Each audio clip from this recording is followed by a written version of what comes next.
आजकालचे पेरेंट्स बघा ना, बिंदासपणे पिकनिकला पाठवतात मुलांना. हो ना, मुली तर बघा किती मेकअप करून येतात आजकाल. हो, बरोबर आहे तुमचं म्हणणं. जग बदलत चाललंय म्हणे. हो, ते तर जाऊ द्या, जगासोबत मुलांचे पेरेंट्स पण आजकाल म्हणून विचार करू लागलेत. हो ना.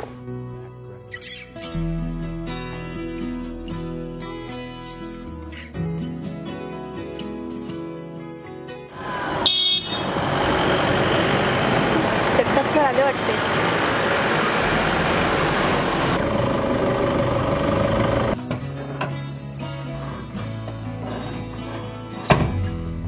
रोहित, तू गाडीतच थांब, मी मुलांना घेऊन स्पॉटला जातोय. चला मुलांनो, खाली उतरा.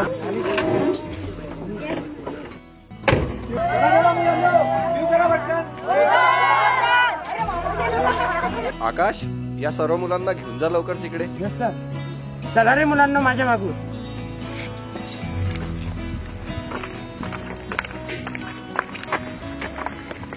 आज आकाश काय जास्त शहाणपणा दाखवतो. होणार आहे गौरव?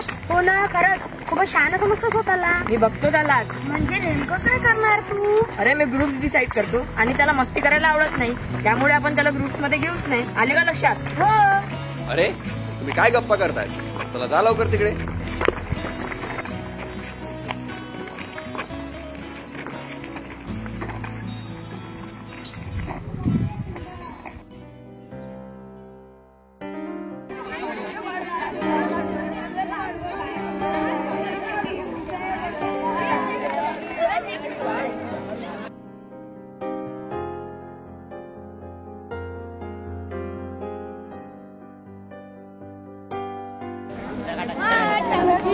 अरे बापरे, लवकर आहात तुम्ही.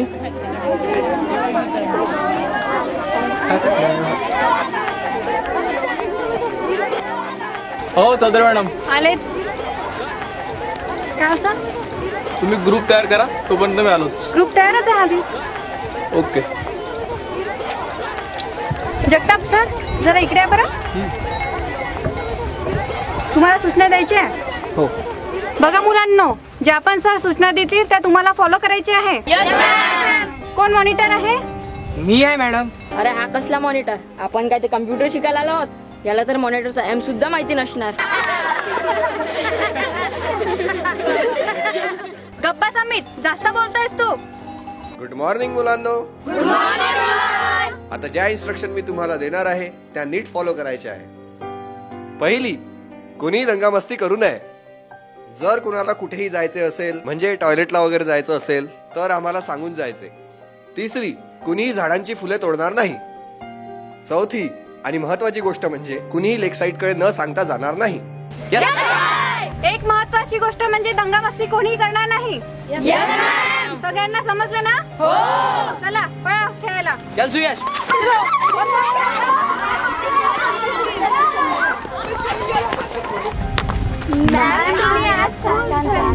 Thank you so much. Welcome. Bye ma'am.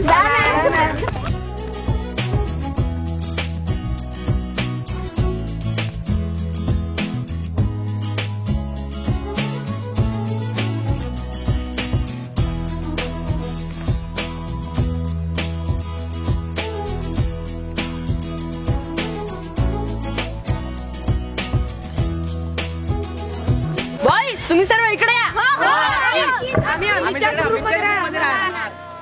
अरे ते बघा, आकाश पण आला. ए, तू जा रे तिकडे. हो ना, तुला तर कोणी भाव पण देत नाही. चल हो तिकडे. हो जा तिकडे आणि पुन्हा सुद्धा येऊ नकोस. अमित, आता तू काय ठरवलं आहेस?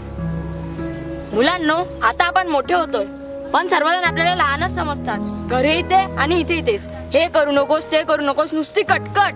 हो रे अमित, बरोबर आहे तुझं. मुलांनो, तुम्ही मला एक गोष्ट सांगा. आपल्या घरचे मोठे जेव्हा दारू पितात, सिगारेट ओढतात, पत्ते खेळतात, सट्टा खेळतात, तेव्हा आपल्याला गोष्टी कराव्या वाटतात की नाही?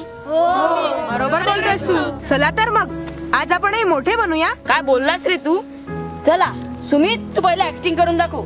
हो रे अमित, मी माझ्या बाबांची ऍक्टिंग करून दाखवतो. जेव्हा माझे बाबा ऑफिस मधून येतात, माझ्या आईला हाणायला सुरुवात करतात, त्यावेळची ऍक्टिंग करतोय मी.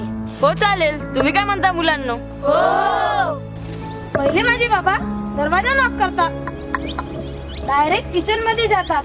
लवकर दरवाजा उघडला नाही म्हणून माझ्या आईला हाणायला सुरुवात करतात.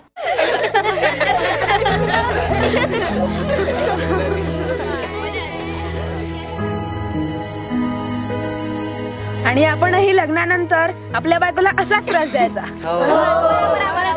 आता आपल्याला गौरव सिगरेटची ऍक्टिंग करून दाखवेल. टाळ्या वाजवा याच्यासाठी. माझे बाबा जेव्हा घरी येतात तेव्हा हळूच खिशातून असे सिगरेटचं पॅकेट काढतात, त्यातून एक सिगरेट काढतात आणि नंतर त्याला लायटर शोधतात, लायटर असे लावतात आणि हळूच असे फुकतात.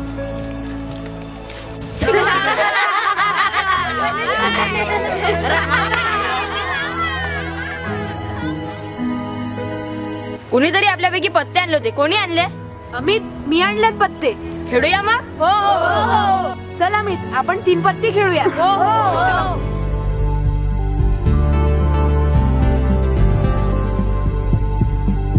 मस्त पत्ते आले. जबरदस्त.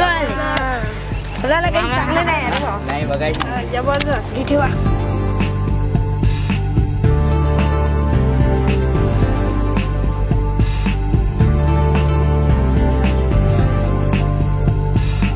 सुरेश सर, ते बघा, ते पत्ते खेळतायत पैसे लावून. आणि त्यांनी त्या अगोदर दारूची आणि सिगारेटची सुद्धा ऍक्टिंग केली. त्यांना स्टॉप करा सर. हो का? थांब, सांगतोच मी त्यांना.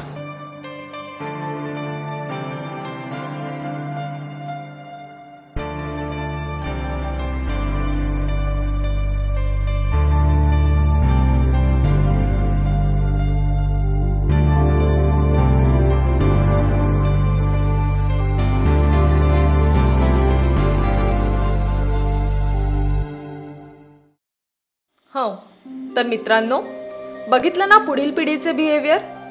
देशाची भविष्यातील आधारस्तंभ असलेली ही कोवळ्या मनाची मुले का बदलत चालली आहेत? मोठा गहन प्रश्न आहे ना हा.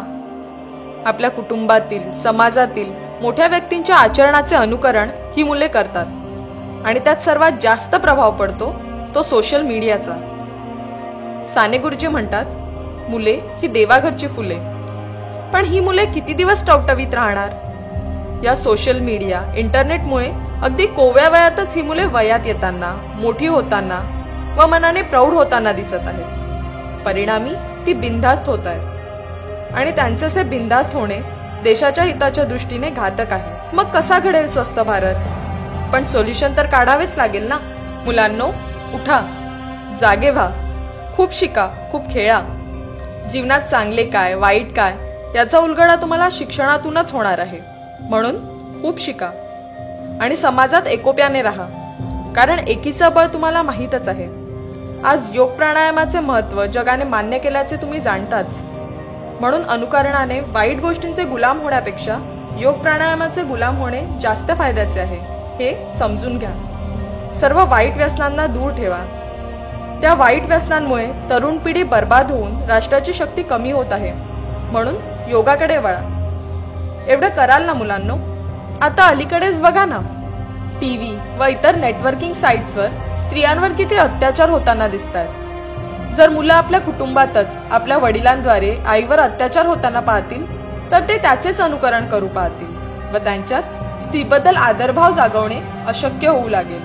त्याउलट जर पालकांनी आपल्या पाल्यांना मुलींचा आदर करायला शिकवले तर हे सगळं घडणारच नाही व देशात महिलांची स्थिती सुधारेल. आणि ज्याप्रमाणे टीव्हीवरील आवडतं चॅनल सुरू करण्यासाठी आपण रिमोट वापरतो व रिमोटमुळे आपण कोणतीही गोष्ट कंट्रोल करू शकतो, त्याचप्रमाणे पालकांना समाजाला आदर्श आचरणाचा रिमोट वापरून या भरकटणाऱ्या पिढीला कंट्रोल करावे लागेल. माझी तर सर्व पालकांना हीच विनंती आहे की तुमच्या कोवळ्या, संवेदनशील मनांच्या मुलांसमोर आदर्श आचरण ठेवा. नाहीतर बापचे बेटा सवाई झाल्याने व्यक्तिशः त्याचे, समाजाचे, पर्यायाने देशाचे खूप नुकसान होईल हो. सर्व पालकांनो, वेळीच सावध व्हा आणि आपल्या चिमुकल्यांना वेळीच सांभाळा. आपल्याला स्वच्छ व स्वस्थ भारत घडवायचा आहे आणि त्यासाठी तुमच्याजवळ एक पॉवरफुल शस्त्र आहे, ते म्हणजे आदर्श आचरणाचे remote control. So use your remote and control your child.